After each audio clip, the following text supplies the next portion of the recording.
Hey everyone, this is Corey with the Grand Ole Cast, or the GOC, and I am sitting here with Dewy Joey Ivey. Hello. But we are, he is actually, believe it or not, 1993 Cowboy Hall of Fame's claimed cutest cowboy of the year that year. Yeah, So yeah. tell us a little bit about yourself, Dewey. Well, I'm 35. I'll be 35 in July, and I've been in the Army come April about 5 years. Um, before I before I joined the Army, I worked for Halliburton for about a year, which is Halliburton's oil support company, Okay. and I was part of the seaman crew, and it was my job to transport bulk material and stuff to a job. And I my this is what caused me to join the Army, was that I was working about 230 hours or something like that every 2 weeks. Like we would do 2 weeks on, 1 week off, and I would leave home and never come back. And it just drove me into the dirt, honestly. And I was like, How long did you do that for? I did that for about a year. Yeah. What'd you do before you did the Before Halliburton that, concrete before I stuff? did Halliburton, I was trying to pursue my occupation in like teaching. So I wanted to do I dropped out of college in like 2013, and then from 2013 to about 2018, I was a teacher's assistant, trying to save up money. I was a coach, lay coach. I coached wrestling, football, baseball, um, and yeah, like it was not good. I realized quickly that no matter how much time I spent trying to teach, I would never make enough money to really support a family or anything like that. Yeah. And I needed a change. And I was 29. I was looking at it, I was like, man, I need to do something crazy. So I joined the Army.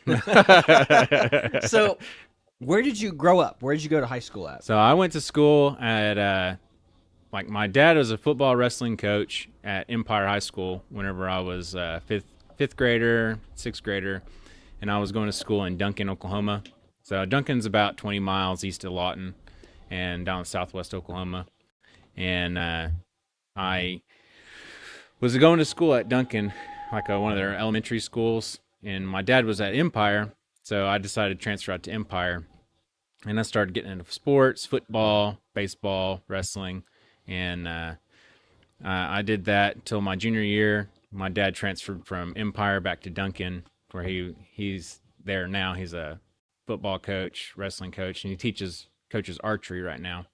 And yeah, I was there at Duncan. I graduated at Duncan in 2008, and then I played football at Bacone College my freshman year, and uh, when when I was done with that, I was there for a year, and I went back to Cameron. Was there for Cameron for a year, and then I went to UCO in Edmond, and I was there for about 2 years, and dropped out of college, came back home, started teaching, started doing the teacher assistant and lay coach stuff. I wanted to just try and have like an easy job. I started serving tables, teaching, and we're just being real busy. And I quickly found out that I just didn't have enough money, so that's when I applied for Halliburton and got that job at Cementon. So So you did the coaching, teaching, serving for about how many years? yeah, I did that for about 3 years, and then I taught at Temple for 2 years, and that's when I was laying in bed one day and I was like, it's never gonna end. Like I was driving this piece of crap yellow bug car or whatever, and I was like, I want to get a new vehicle. I want all these things, and I just wasn't. I was just spinning my wheels doing the teaching stuff. So I went up and started working for Halliburton. Worked for Halliburton, and I realized that I needed to finish my degree, and I started coming up with all these plans on how to do that, and the Army was the way to do it. So Good deal. So yeah, you were 29 when you decided to join the Army, yeah, and it was because you were sick of the ridiculous hours at yeah, Halliburton. yes, yeah. Which I mean, I enjoyed my time at Halliburton, like, but it was just very long hours. Like, just you'd go home after your 2 weeks on, and you would just sleep the first 2 days, and then you would relax, whatever, for a couple of days, and then you were getting ready to go back on the swing of things. So Kind of sounds like the Army. yeah, yeah, basically. But so what did you specifically do at Halliburton? So like I said, I was a bulk truck operator. So whenever we'd go do a job, so we would Halliburton get the order, and whenever you cement, when you're on the cementing side, Halliburton, this is what they started when they built all their money starting out on the cementing side, and they poured concrete downhole to preserve the oil well, and whenever you do that, you have to have a high pressure pump to do that, because you're pumping 2, 3, 4,000 feet down, and then it's going downhole, and then they have like a it's like a stopper that once the high pressure, it pushes it down, and then it hits the bottom of the hole, and then it comes on the outside of the pipe. And then you push that all the way, push the cement down, and then you push water all the way down to where you get all the cement out of the pipe, and it gets it in the hole basically, and it cements that pipe in the hole, like however deep it is. And I've been on jobs that, you're like a few hundred feet down, and then you're on jobs that are like 4, 5, 6, 7, 8,000 feet down. Wow. So I mean, it can be, just depends on where they are. But yeah, like it was my job. I would transport like the cement powder to location, and then I would hook up and rig up everything. And when you have that high pressure stuff, you have to have metal pipes and stuff everywhere, and you have a cement head that is attached to the pipe on the oil rig floor. And it goes metal pipe from the oil rig floor all the way down to the cement truck, and then you have like rubber hose and stuff like that to push product to the pump itself, which is like a big semi truck with the pump it's like, if there's any water at all left on the pump, it's over the limit. Like, it's super heavy, like a 80,000 pound like truck. And the pump operator, he was up there, and he mixes, and he's got like a computer and stuff that he looks, and he sees the different levels of water and cement mix, and the percentage and whatever looks good between him and the cementer, which is the cementer is like the overall manager of the job, right? And then you have the pump operator, and then you have all the bulk hands that are there helping rig everything up. And before I left Halliburton, they were wanting me to be a pump operator, which would have been like $2 or $3 more, which I probably should have done that, because that would have been a really good thing. And then got onto like a cement. If I ever became like a cementer, they got paid like $35 an hour at the time, which $35 an hour with like, you hit overtime like 2 days in, because you're there all the time, and then you do 100-something hours that week or something like that. So yeah. Like I was only making like $15 an hour, but I was on track to make like $100,000 that year. Holy cow. So I mean, I was working a ton. You blew it. Yeah. I chose the Army. He sacrificed $100,000 paycheck for the Army benefits. Oh my gosh, that's awesome. So the long hours at Halliburton convinced you to do Army, which gonna do long hours in the Army on the weekends, huh? Yeah, like I was looking at it, I was like, okay, so I'm 30 years old, I'm looking at retirement, so like, oh my gosh, looking ahead, I was like, well, what am I gonna do? Because I don't even really know. Like, I've got really no plan for retirement or anything like that. And I was investing in Halliburton for their 401k, and I was like, man, I've got to change something up, because I don't want to work myself to the bone. I want to go back to school, but I didn't have time to go to do school while I was working at Halliburton. So I decided the Army was for me. I go back to school, get my college degree, and that's about all she wrote. Yeah. Okay, fair enough. So, what year did you get? So you were 29. What year was it that you went in? So it was 2020. 2020. So, yeah, 2009. My time served. So when you join the National Guard, and this is different for the Army, and whenever you join the National Guard and you sign your papers, your time starts when you sign your papers. Yes. So all your time on your RSP weekends when you go to pre-basic training counts towards your time served. And whereas if you're active Army, your time served doesn't start until after you graduate basic training. Yeah. So that was a plus. I didn't know that at the time. I was like, oh, okay, well, that sounds good to me. But yeah, like I wanted to do that. I wanted to serve Oklahoma more than I wanted to serve like active duty or whatever. I was like, well, if I join the National Guard, I'll get stationed somewhere in Oklahoma and I can be home, visit my family and stuff like that. Yeah, absolutely. So yeah, good reasons for it. Man. Yeah, really good reasons. Also huge plus because, like I said, with some of those kids, like I said, that couldn't see their families. That plays a lot. Like I said, when I got to go home at the end of basic training because I was known as Sierra. It's a big mental boost. Like, yes, yeah, I'm free. Yeah, like I had a lot of friends like when I'm at my tango school and everybody's getting their papers to go where they're going to go. Some of them went to Korea, one went to Germany, a bunch of them went to like Fort Drum and stuff like that. And like I was like, I'm going back home. God bless the government. Yeah.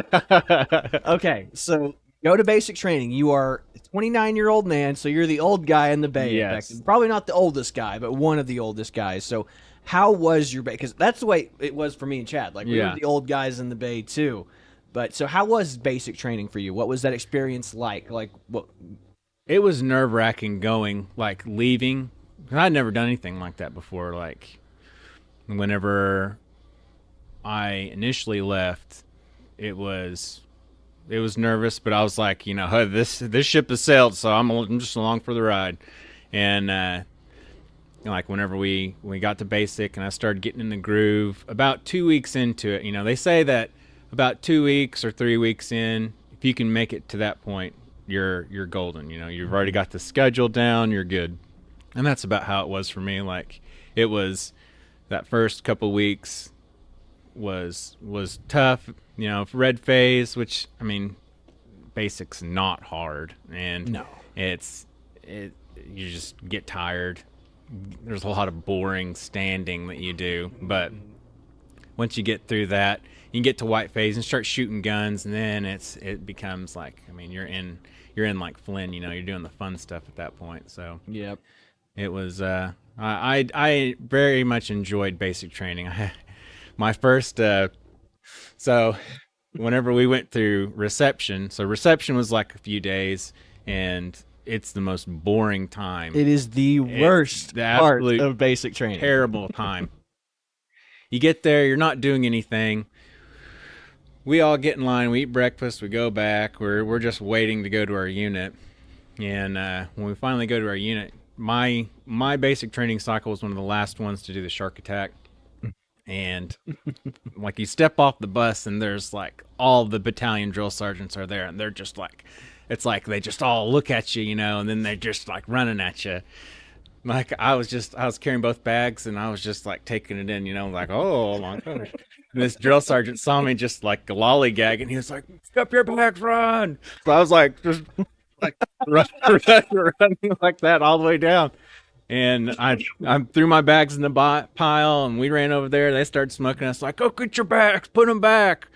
Like, it was for like an hour, it was just like back and forth, and it was a blast, like, you're just like, I'm shocked, Then we go through there, we have our MRE for lunch, and then for dinner, that was our first time in the DFAC. We get everything set up. Then they get us DFAC outside. Food the first night you were there? First night, yeah. First dinner, yeah. We didn't get DFAC for like a month. Yeah. We got there, we got all our bags placed, we got back in formation, we marched down to the DFAC, and when you have this whole order of things that you got to go through and like sidestep and like turn around, twirl and stuff like that, right? And I remember. Like, we were all rushing through, and I remember getting my tray. I got my plates, and the silverware was over here, and I totally blanked out, forgot my silverware.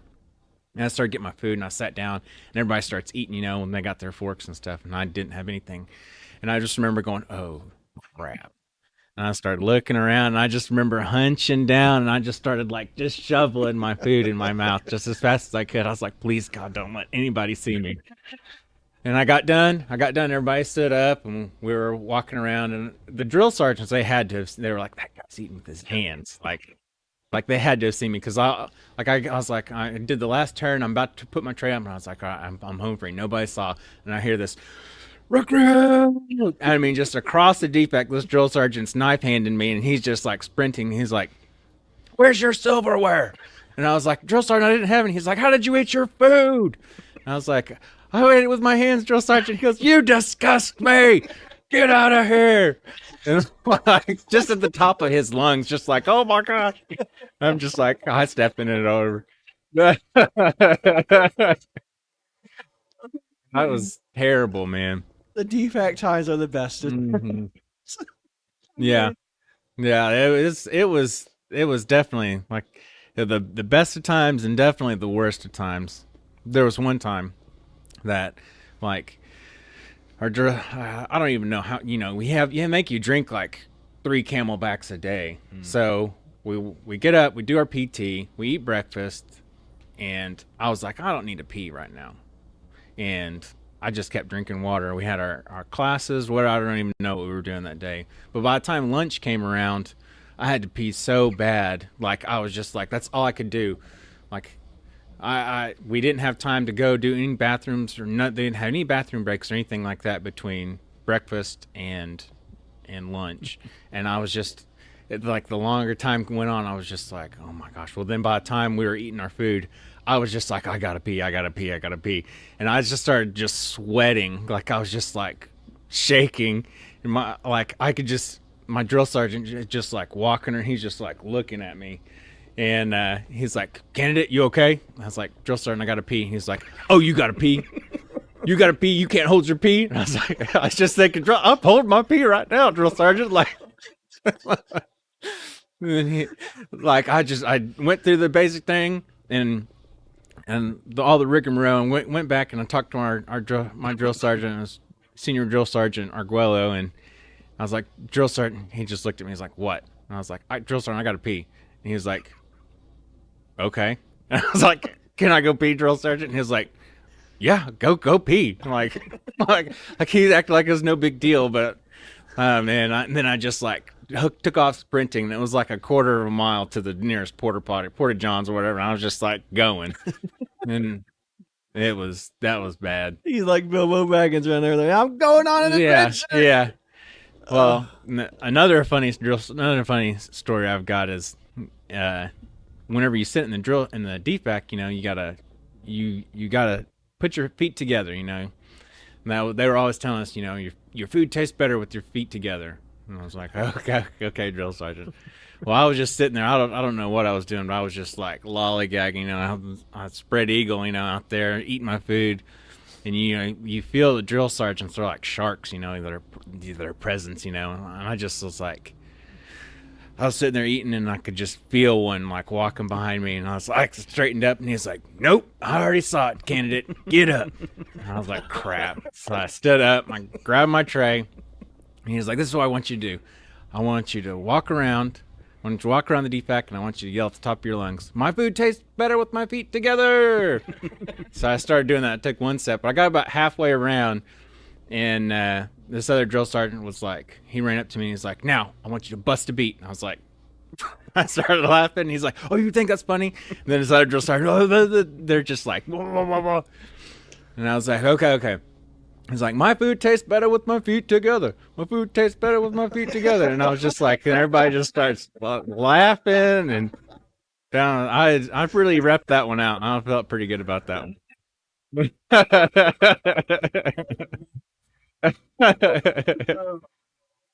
But that water thing is no joke. Mm-hmm. You will drink water all the time, and you better pray to God your canteens are never empty. Otherwise, you are going to be carrying around a giant water can for the rest of the day. Yeah. Yeah, there's a lot of punishment that comes with not being hydrated, not having your canteens full. As we learned this last weekend at drill. Yes. Didn't have our canteens full. We are currently officer candidates at the moment, so they never stop taking that seriously. Hydration is the soldiers were Sammy. Oh yeah. On the having to pee thing. I was jetting back whenever I was there.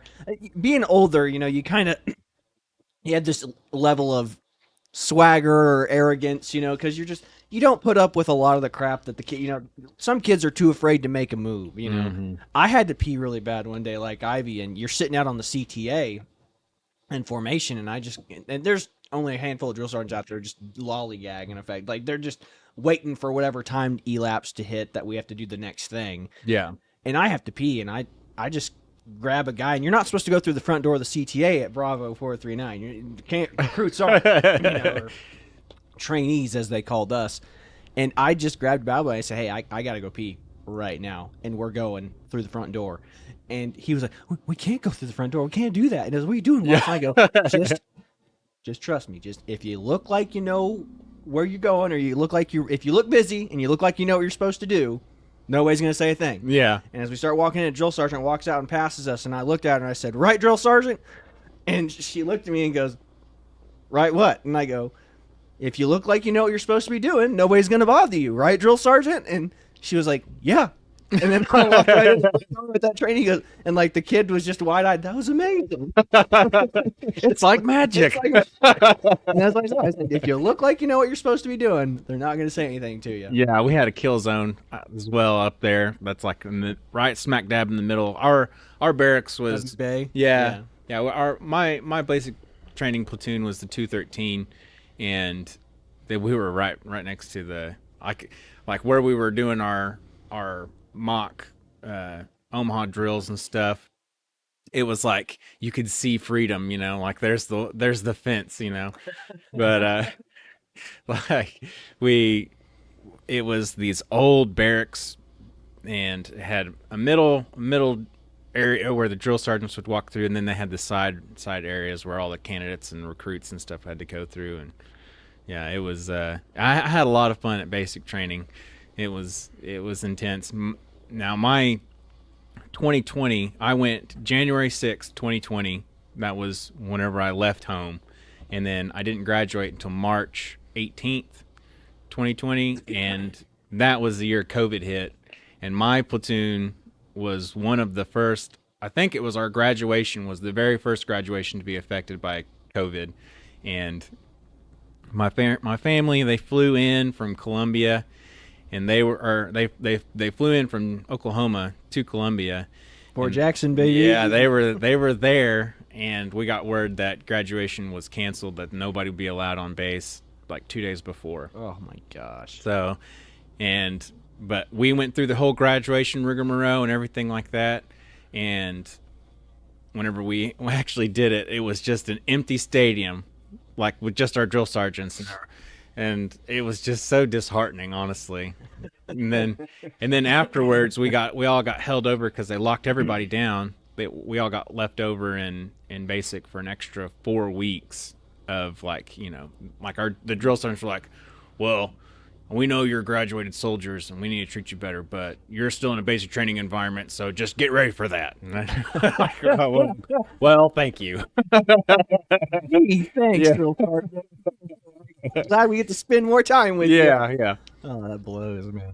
But that was all right. We got our phones. We got to be on our phones once a day, and text and whatever.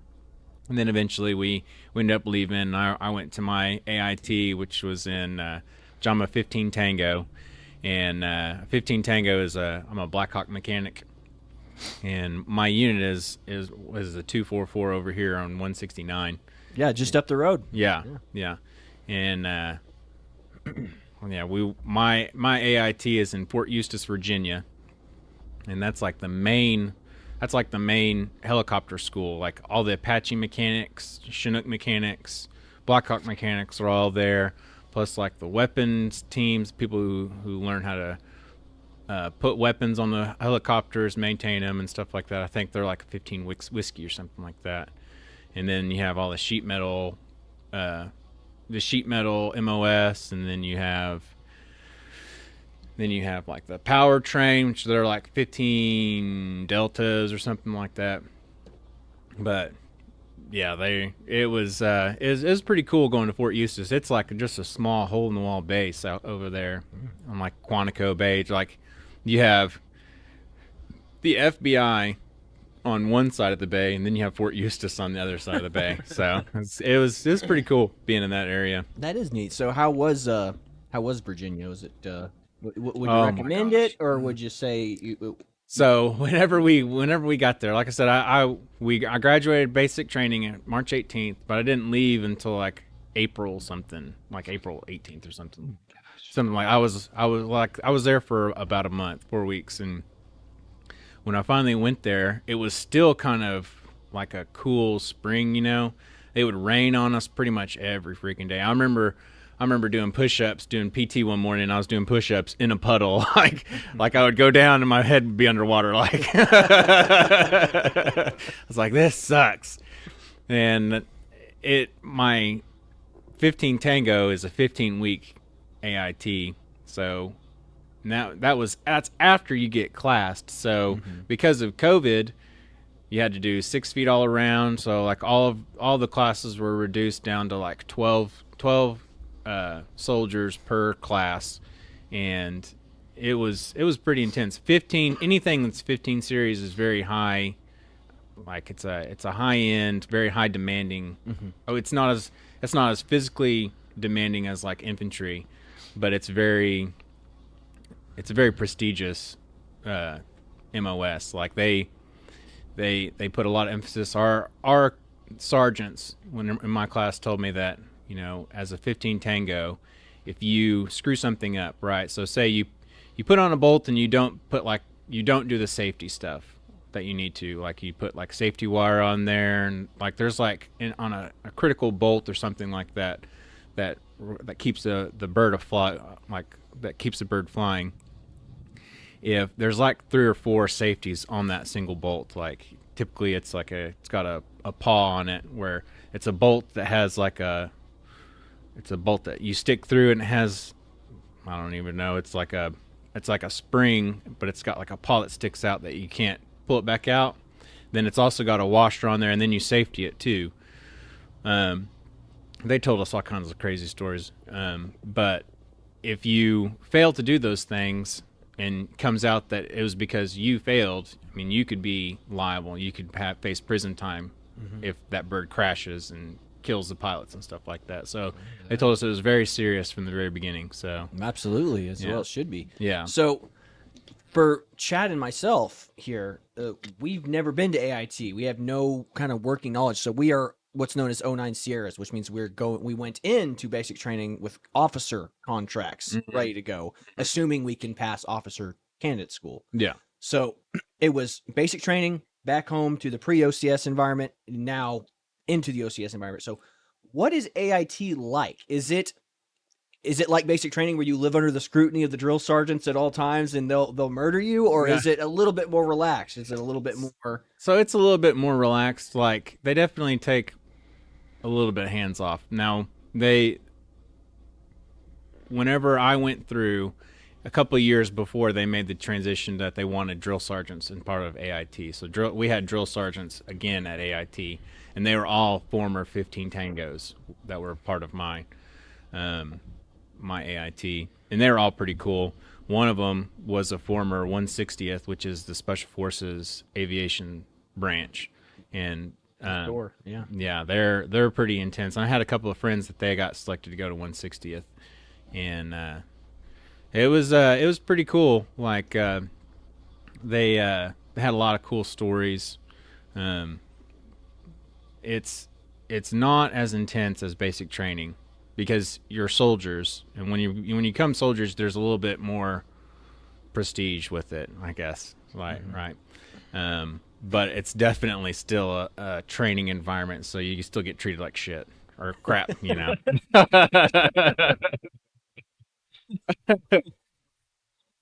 So I was part of Charlie Company, which is they're all the Tangos, and like Charlie Company, everybody knows who Charlie Company is. Like because when you're a Black Hawk mechanic, it translates well in the civilian world because one, your Tango school actually counts towards your AMP license, because your turbo certified, which I don't even know what all that means, but you work on jet engines that are the same engines that like that the Apaches and stuff use. So you can work on the smaller civilian side helicopters and stuff easier than say like a Chinook mechanic. Like their engines are huge, crazy huge, and the 15 uniforms, their MOS is an extra 2 weeks because of all the stuff they have to work on. So theirs is like 17 weeks long, but yeah, Charlie Company had a reputation there at Eustis, so it was pretty funny. Like before we got there, there was no female tangos at all there. They were all in Delta Company, and that's because it was like a year or so before they had the female tangos there, and the drill sergeants caught one of the trainees transporting a female up to the male barracks with one of their green bags or whatever. I don't the barracks bags. The girl hid in the barracks bag, set it next to the CQ desk, and then they would come down and pick her up or whatever. That's and insane. The drill sergeant, he was like, "What's this bag doing here?" And kicks it, and it's a girl there. She's like, "Ow!" That's the story that was told. So okay, that's amazing. So yeah, there's a lot of that. There's a lot of kids who try to sneak, and because they're 18-year-old kids, they're trying to hook up and do all this stuff at basic training, which is it's really dumb. You put your career in jeopardy doing that. Oh stuff. yeah, 100%. But for people who don't understand. So you think you go to basic training and you become a soldier. That is not the case. So you are officially done with the basic training portion of your soldier. Nobody considers you a soldier until you complete your AIT if you're on the enlisted side. So on the enlisted side, you're not really a soldier until you get your AIT certification. And AIT stands for Advanced Individual Training. So you get your basic training and you get your beret, you get your uniform and all that. And then you go to AIT and you get your advanced individual training certification, which could be infantry. So you can get your infantry certification. You could get your 15 Tango, which is your helicopter repairman or mechanic, excuse me. Yeah, Black Hawk mechanic, yeah. But or it could be like a 68 whiskey, which is like a medic. You go get your medic its certification. So you're not. For all those kids who think I went to basic training, I'm a soldier now. That you are the Milli Vanilli of soldiers at that point, and everyone considers you that too. So you don't really get officially become a soldier until you get assigned to your unit and you officially get your unit patch and all that fun stuff. So Ivy, I guess the question is, did you enjoy being a 15 Tango? Oh yeah, like I said, the tangos and the uniforms, those two MOSs right there. That allows you to be a crew chief for a helicopter. So at my unit, before I went to OCS, they wanted me to be a flying crew chief, and I was like, well, I've already signed up for OCS, but heck yeah, I want to do that. Like, so the decision by the time they asked me to do that, the decision was made that I was going to OCS. So it's kind of like a gut punch, because like whenever I showed up, I was assigned to Delta Company, which is the maintenance. That was our maintenance company at my unit, and Charlie Company is the unit. That's the pilots and the crew chiefs company in my battalion, and they were like, "Yeah, we want you to be like a crew chief." And I was like, "Oh, okay." Well, I've already decided I was going to go to OCS, and I told them that, and I was like, "Oh, well, crap." I was like, "Okay." So, before we move on to your OCS path, what's a memorable or the best story you got from being at your unit? Oh, so at my unit, whenever I got back, we started drilling with my unit. They're all really cool guys, and girls. There's a few females in there, and as soon as I showed up, we were getting ready, to do NTC, which is the National Training Center in Fort Irwin, California, and that was kind of intense because I had never heard anything like that before. And whenever we went, the desert is like, I don't know where we landed at, but we went to Oklahoma, or we went to the airport, and it was like 70 degrees in Oklahoma at the time. We got on the plane, we flew to California. California is like 65 degrees, and it felt nice. We got into the bus and we started driving, and everything started dying as we were going into the desert. And we were all air conditioned. And then as soon as the doors opened up and we got out to go in, check in NTC, it was like 125 degrees out there. So it was like walking into the oven. Like, it would just hit you and just steal your breath. Like, oh my gosh. Like, and then we checked in, we did the box thing, and it was intense. Like, NTC, when you go there, it's like this giant laser tag thing that they have. They put sensors on all the vehicles. They put sensors on all of you, on your gun, on everything, and you're just shooting blanks. And we got attacked a few times, and I got to shoot my rifle at some Op 4 guys. Yeah, and then, like, when you go to NTC, like, all the Op 4 guys, they're all former. Some of them are former Army. They're all like special operators and stuff like that, and they're just there to to embarrass you. Like, that's what they do, and it was pretty fun. I got to my unit. We shot down a helicopter that flew over us. So they were the helicopters they use is like Op 4. So we were supposed to pretend that they were Hinds, which is like it's the Russian heavy armored helicopter, right? So my M4 is not going to do a dang thing to this armored helicopter, but this Lakota is the type of bird that they were using as Hinds. Flew over, and I was just like, bang, bang, bang, bang, bang, just shooting at that sucker, and its light started blinking. I was like, yeah, we got it. I was like, in reality, that would never. I would have been like, oh my gosh, run for cover. Amazing how the training environment works like that. Yeah. But they had like at our little forward operating base, our little FOB, that we had all of our birds and stuff. We had our 15 tangos that were there. There were some 15 uniforms there. And there was also like the drone guys there, which that's kind of a cool MOS. Like, they train at Fort Huachuca, and I don't even know what their MOS is. It's like 15 something, like whiskey or Yankees or something like that. Anyways, like, you would hear that drone go off, and it would just fly. It would fly off, and it would take pictures and like all kinds of stuff, all kinds of scouting missions and stuff like that. And it was pretty fun. But the whole time we were at NTC, I changed one bolt. I helped set up everything, and I changed a bolt. So on the helicopter that this bolt went out on, it's the rear stabilizer, which is, if you look at a helicopter, you've got the main rotor, and then you've got the tail rotor, and then on the back of the helicopter you have a sheet metal plate. It's not, well, it's like the tail flap that goes up and down. That's the stabilizer, and that keeps the helicopter from bouncing, right? Well, this pilot was complaining that he was feeling heavy vibrations when he was flying, so they flew down, and our TI, which our TI checks, he checks everything. He's like the more senior mechanic or whatever, and the stabilizer bolt had gone out on this tail stabilizer. So me and my other buddy, we went out there to go change it, and when we changed it out, so the bolt is supposed to be smooth, but as it flies, the vibrations in the helicopter rub that bolt down, and whenever we pulled it out, it had grooves in there. I mean, deep grooves in this bolt.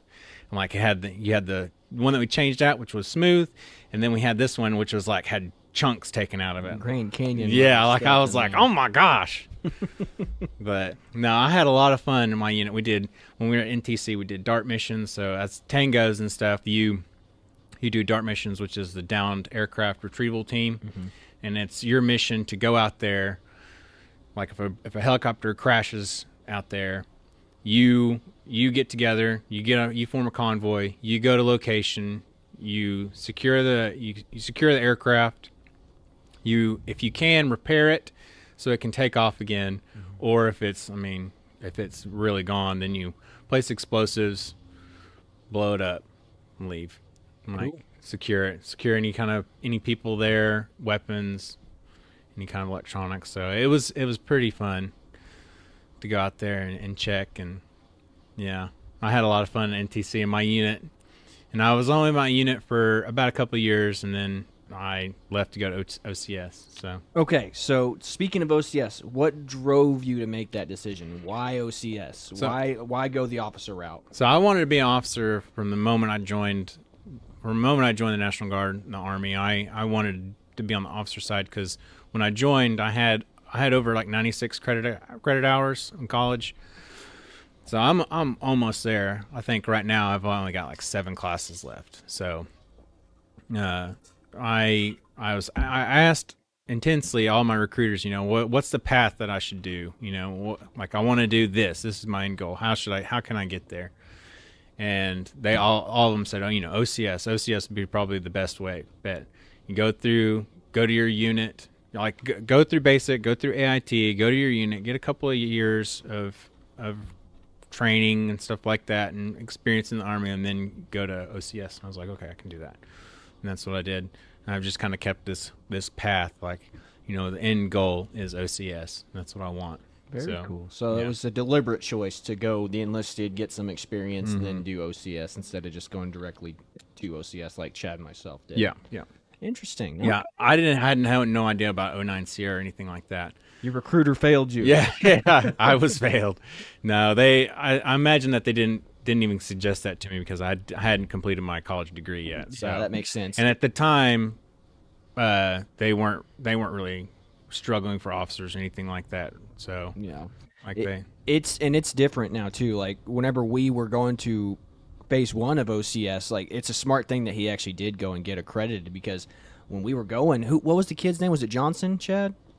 Is that who it was that, like, so we had a group that was going to phase 1 with us for officer candidate school, and the kid had enough credit hours according to doctrine at that point. And then when we went to phase 1, we were reading the SOP that, like, literally they give you the SOP for phase 1 like the day you go, which is ridiculous. Like, I could have been reading this thing for a week and had it memorized. Instead, you have to memorize it in the 2 hours you drive up to Salina, Kansas. Yeah. But the kid was reading through and saw it. He goes, oh my gosh, I don't have enough credit hours to go to this phase 1 in Kansas. Like, literally that day, if he hadn't read that thing, he could have been on the car with us and not known that he was not eligible to be there. So, I mean, he lucked out just reading that little stipulation in the SOP. Yeah. Like, got lucky that he didn't hop on that car with us and be like, well, I guess I'm going back. Yeah. Or I'm hanging out with you guys for 2 weeks. But, so how has and Ivy has not been with our class specifically the entire time. Yeah. You were class 6-8 before, correct? Well, I was with their pre OCS, so I went to accelerated with that year of class 6-8. Okay. And when I went to accelerated, I injured my right leg. Like, it was like 3 days before phase 1 ended. Oh my gosh. And like I remember, like, we had our full packs on. We were going to the classroom, and we're all stepping off this big, I mean, it was like 4 foot, or not 4 foot, but like, I mean, it was a big stone step down. And I stepped down, and I stepped hard on my right leg. And I mean, it just, like, as soon as I did it, I was like, oh my gosh, that hurts so bad. I cried out. I was like, ah! And went in there, and I had the medics check me out, and they were like, oh, you got some meniscus tearing in there. And I was like, oh, crap. So I was like, okay. So I went on profile. They were like, okay, so you can't, if you're on profile by the end of phase 1, like, you won't pass phase 1. So I was like, okay, so just give me a profile for a couple of days just to make it through, and I'll get off profile before phase 1 ends, and I'll get into phase 2. And they're like, okay. So I was doing that. I was kind of taking it easy. I was like, I just need like 1 day of rest.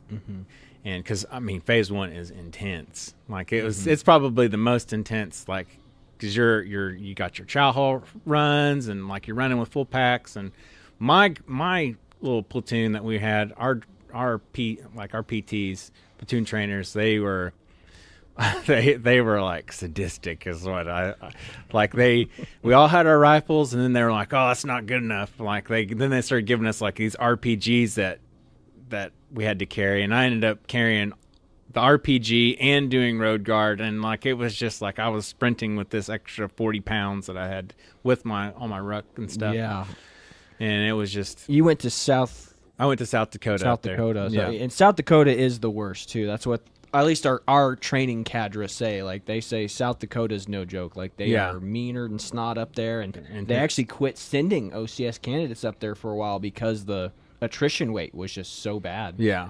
So there's multiple phases of OCS, and you have accelerated and you have traditional.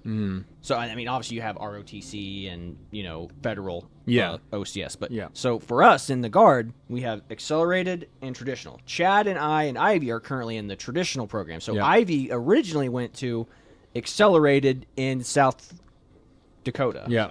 And typically they say go to the Alabama one because the Alabama one's easier, but it's in the winter time though too. But so the accelerated summer is in South Dakota in the summertime, and like I said again, our cadre for a while quit sending people there because it was so bad. The attrition rate was so bad. The stuff that they did up there was so difficult. Yeah. And I'll say this too, phase one for us was not a cakewalk. I mean, I wouldn't say, looking back on it, I would say it really wasn't that bad. Yeah. But like while we were doing it, like some of the stuff sucked pretty good. Like the worst part of it to me was like what you said was sprinting to chow. Like, I mean, they would say, put on your assault packs, and I had a crap ton of stuff in my assault pack, a crap ton. Yeah. And I had, because I didn't want to be without any item that I would think I would need, so I just so my thing had to weigh like 20, 30 pounds. Oh, yeah, easily. And, you're wearing your helmet, you got your flick on, you got your stinking camelback on. Yeah, three things of water. Yeah. You got like 12 pounds of water on you or something like that. And then if you're doing road guard is the worst. Oh, terrible. And I was in first platoon too. Like if you're in second platoon and third platoon, at least like the slow pokes will slow down the entire run. But if you're in first platoon, like you're going, like they're like, keep up with the cadre or you're in trouble. And so we're just sprinting. And I remember being road guard, and that was the worst because you have to sprint ahead of the people sprinting and put your hand out and say, halt, and then you have to catch. And there's like 4 intersections too that you got to do this at. Oh my gosh. And it's really not that long of a run, but when you run it fast in full gear, it is tough. Yeah. Yeah. I remember the very first day, like we were getting ready to go to our chow run and getting ready. They're like, all right, double time. And I was like, I can do double time in full gear. And then it was like we're running and then running faster. And I was just like, oh my gosh. Like I was not expecting that. Flat out sprinting in the summer. I mean, I don't know how hot it was in there, but in Salina, it was hot. South Dakota wasn't too bad. There was a couple of days that it was pretty intense. Like we had to go at Heat Cat 5, where we were in Heat Cat 5 almost every day in Salina, except for like we lucked out on day 1 whenever they, the cannon goes off and they start the show. Like they start the tack attack. Oh my gosh, it was cool that day. It was like 80 something. So and it was cloudy, overcast. We thought it might rain, but yeah, it was cool that day. And then every other day the sun came out and it got. Heat Cat 5 every day. We was like, yes. Wearing the PC cap and everything else is fine. You're just like, oh, thank God. I'll never forget this. Whenever phase 1 started, like whenever we got there, it was sunny, not a cloud in the sky. And then as it started getting closer and closer to the actual time for phase 1 to start, it started getting cloudier and cloudier. And then like I remember the colonel giving us the speech, and we're all in formation. We got all of our stuff. And it just started like, as his speech was closing, it started raining on us, and I was just like, "Oh my gosh, what is this?" And then we did an about face and got just destroyed in the rain. Like I was just like, "Oh my gosh!" Flow's getting heavier. It's getting heavier. Slower and slower. Like, that's the tack attack or OCS.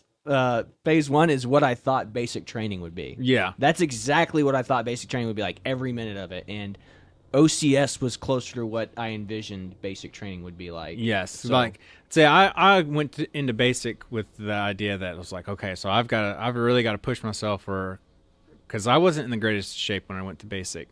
But I was under the impression that I could fail basic. And some people did, but you got to be like... You got to be a scumbag to fail, or you have to get injured yeah. bad doing something stupid. Yeah, because there was some people that I graduated basic training with that, like, they didn't pass a single ruck. They fell out of every ruck. Like, the last ruck, the forge, this person didn't even carry their ruck, like, halfway through. Like, they were just walking, and they couldn't keep up with us. And, I mean, it was just, like, at that point, I was like, okay, you're never going to fail basic training. Like, they'll just keep you. There was one person that was with us that they got recycled, like, 6 times before they finally graduated with us. But it was like you're there. You're never going to leave unless you quit or you blow it. Yeah. That's what I remember from basic training, was just like, if you think basic training was hard, you're in for a tough life in the end. Yes. You're in for a tough military career. Yeah. But no, I've enjoyed OCS. I've enjoyed my time in the Army quite a bit. Like, it's fun to get tired and work out, keeps you in shape, keeps you healthy. One story. So I remember for OCS, the land nav is a big critical event. Like, your 2 critical events in phase 1, you got to pass your 6-mile ruck and you got to pass your land nav. And before OCS, I was like, okay, so I want to get a red light. We're authorized red light. So I want to get something that's better than, like, my L light. And I went through on Amazon. I found this, like, red light. It was probably, like, just a couple inches, like, a couple inches big, whatever. But I was like, okay. Well, I started looking at the reviews on it, and this was like, oh, this is great for OCS. And I was like, that's it for me. So I bought it, and I put it on there, and I was like, yeah, I got it. And then when we passed our 6-mile ruck and we started doing our land nav, like, we started doing the night land nav. And this was like the day before we tested. I remember I was going through this brush trying to find my point, and I bent down, and my red light came out. And whenever you use that red light, it was like a spotlight beam. Like, you could see in the dark. It was like a regular light, but it fell out of my thing, out of my pocket, and I got to my point, and I was like, oh crap, where's my rest of my red light? It's like, no. And then I just, like, when I took the test, I was like, oh my gosh, I had my crappy little L light. You can't see 10 meters in front of you, it's just terrible. Yeah. We in phase 1, Chad and I got these lamps, these red lamps that a friend of his who went to federal OCS recommended. He goes, get these are good.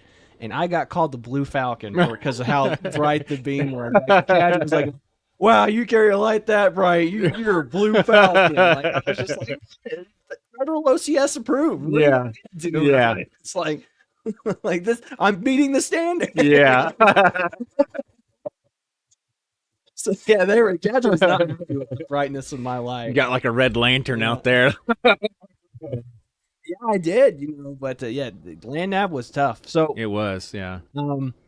I say tough. It wasn't tough. It was just, it's different doing it at night. Very different. Very mathematically precise. Like, I mean, if you have like 1,000-meter point from point A to point B, like, any deviation in your trajectory, in your azimuth is going to send you 100 meters on either direction, probably. And that's actually how I met Ivy. Well, not really met him. Like, I'd been in pre-OCS I only went to pre-OCS for like 3 drills before phase 1 showed up, reared its ugly head. Yeah. So I felt super unprepared when I went to phase 1. Like, I did land nav once, and the one time I did land nav, I was out at night doing the night land nav, and I dropped my dropped my land nav coordinates, and I was going to turn in my points, and I was like, I did it. I found all my points, and I know they're right. Yeah. And then Sergeant Hocher was like, hand it to me, and I was like, I dropped it. I was like, it's over. I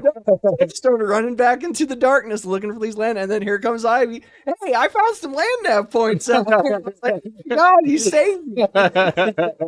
So yeah, that was my first real memory of Ivy out there. I was like, Ivy saved me. He goes, yeah, we'll be in I didn't even know that you had already gone to phase 1 at that point. Yeah. So I was like, yeah, I'll be in traditional, and then he never showed up with us at phase 1. And I got back, and they're like, yeah, Ivy already went to phase 1. I was like, he did? So now he's in our class with us, and they're like, yeah, Ivy's in your class with you. I was like, that's cool. Yeah.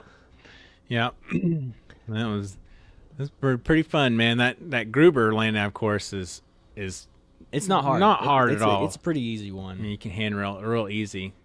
Well, except for the fact you have to claw over barbed wire to like get to some point. Like I was out there and I was walking one of the senior officer candidates who was basically a commissioned officer just waiting to do the ceremony was out there with us, and I was like, I'm following this, I'm handrailing this road, but I can't find the point, and I should have found it by now. He goes, yeah, you're not. This road right here you're walking on isn't on the map. And I was like, what do you mean it's not on the map? And he was like, yeah, it's that road over there. And I was like, over the barbed wire fence. And he was like, yeah. And I was like, oh my gosh, like this is crazy. Like, so you want me to climb over this barbed wire fence to find a point? And they're like, yeah. And I was like, what? Like, usually a barbed wire fence indicates like, is there like a minefield over there? They don't have a military installation, for God's sake. So it's always scary because they're specific at phase 1. They're like, do not cross over any barbed wire fences or you will be in a danger area. And I was like, okay.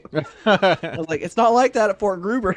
Crawl over whatever you want to get to your point. I was like, God. South Dakota had a couple of fences that you had to crawl over. I will say this, like with OCS, if you can, for phase 1 specifically, if you can make it to land nav, you've passed phase 1, in my opinion. Like if you can find your land nav points, you're done. Yeah, because like the land nav, that whole week, because phase 1's about 2 weeks, and that whole week of land nav is way easier than that first week. Oh, yeah, the only thing I'll say is mess with your feet will hurt by the end of the day because you're on your feet all day and you're walking through wet mush. Depending on if it was soggy out there every day, so like my feet were soaked at the end of it. So your feet are wet, they're sore, they're aching. Like I remember on one of the practice and day to night land nav, I literally just sat down on the side. I was like, my feet hurt so bad. I just sat on the road for like 15 minutes, and people walk past me. Are you all right? Yeah, I'm just taking a break, sitting down, relaxing for a little bit. And I was like, I'll see you at the finish line because I just got to sit down for a little bit, and rest my head because you're just tired. You're dog tired the whole time because you're not sleeping. You're on fire. You're doing fire guard stuff. So. And again, I don't think phase 1 was retrospectively it wasn't that hard. When we were doing it, I was like, this is hell. This is the worst. Yeah. But when you look back, it's really not that difficult. It's just play the game, keep your head up and stay motivated, and like I said, just walk from point A to point B and you'll survive. Yeah, and that's really what it is. It's a game. The PTs, they definitely try and break you.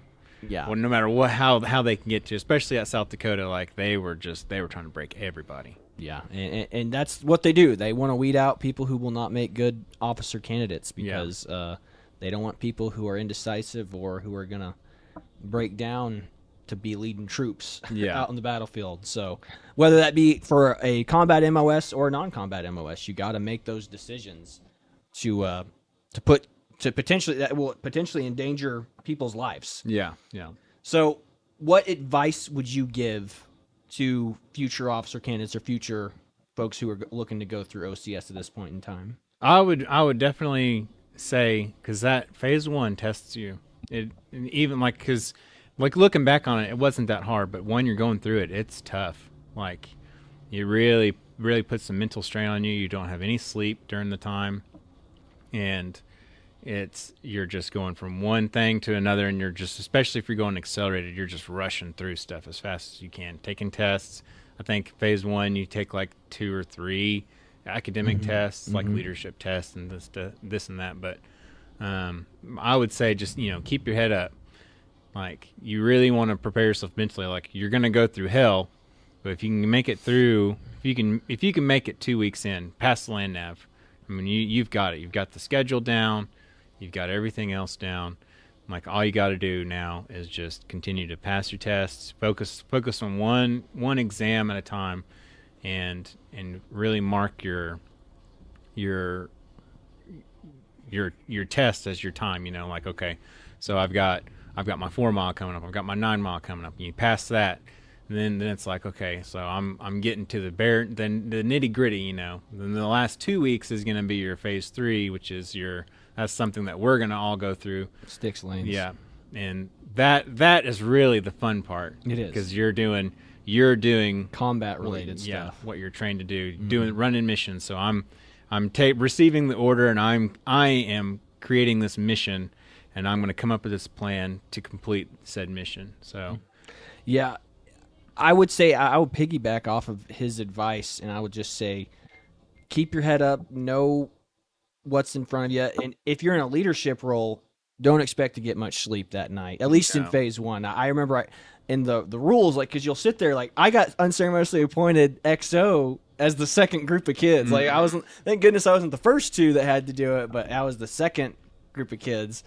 And as we got up there, I'm just reading through the SOP, like, what are my jobs? What are my responsibilities? It's like, I have to make a PL binder. Or I have to make, not a PL binder, I have to make a XO binder, and I have to keep a roster of all the current candidates, all of their weapons and serial numbers. And I'm just like, oh my gosh. Like, I have to do a lot of stuff. You have to communicate with 3 platoons worth of students. Yeah. And I'm like, I have to get all this information from them. So you go up to their PLs and I say, I need a list of all your guys, their name, their full name, and serial numbers of their weapons. Yeah.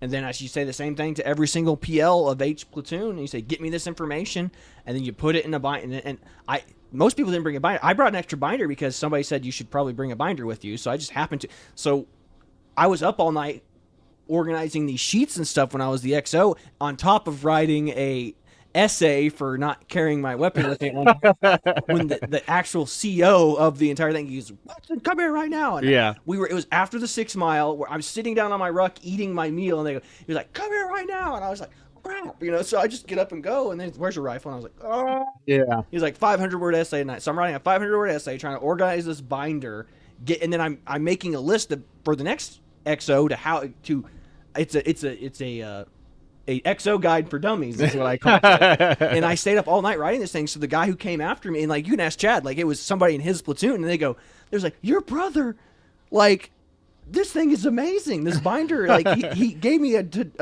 dummy's guide to survive this. And that's what you do. You want to set the guy behind you up for success. And that's what I did. I gave him the binder. I said, everything you need to know about your job is in this binder. I mean, you can read it in the SOP too, but it's also in this binder. Yeah. And everybody who went after me was like, dude, this binder's amazing. Yeah. And so that's what you do. You don't expect to get a lot of sleep, set people up for success, and you're going to be, if you fail at something, you can expect to be writing a 500-word essay that night about it. Because I remember sitting there staying up late at night, and there'd be people getting up at the middle of the night. I'm like 2 a.m. still working on this thing. And like somebody wake up, Watson, you need to go to bed. And I was like, I know, but I got to finish this thing. So, and then when I handed it to the cadre member, they were like incredibly impressed with, like, they didn't pass me, of course. No, yeah. But the guy was like, he's like, where'd you get this binder? And I was like, I made it. And he goes, how did you make this? And I was like, I brought the binder with me. And he was like, you did? And I was like, yeah. Like, I was told it'd be a good idea to bring like a binder or something. And it was like, but him thinking like, what are the odds of this kid who had the binder becoming the XO for the position that needed the binder specifically? You know? Yeah. Like, it's like a shot in the dark, once in a lifetime thing. So it was good. So just survive, keep your head up, and just listen to the cadre. Yeah. It's not there to make you fail. It's there to set you up for success. They don't want you to fail the course. They want everyone who goes to pass. Yeah. But they will weed out the They'll separate the wheat from the chaff. I will say that, like, if you're in a leadership position, just expect to not get a go. Like, especially in phase 1, they're not going to give anybody goes. They're just going to tell you that you're terrible. You're a terrible person. You suck at life. Like, just expect that. Just give up. Yeah. Yeah.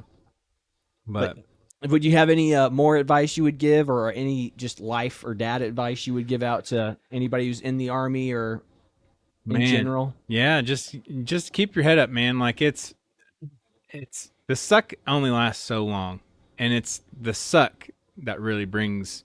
That's where you make your friends. That's where you make the fun memories. Is when everybody's out there sucking together, and it's really the being in the Army is probably the most fun I've had. It's definitely the worst fun I've ever had. I'll say.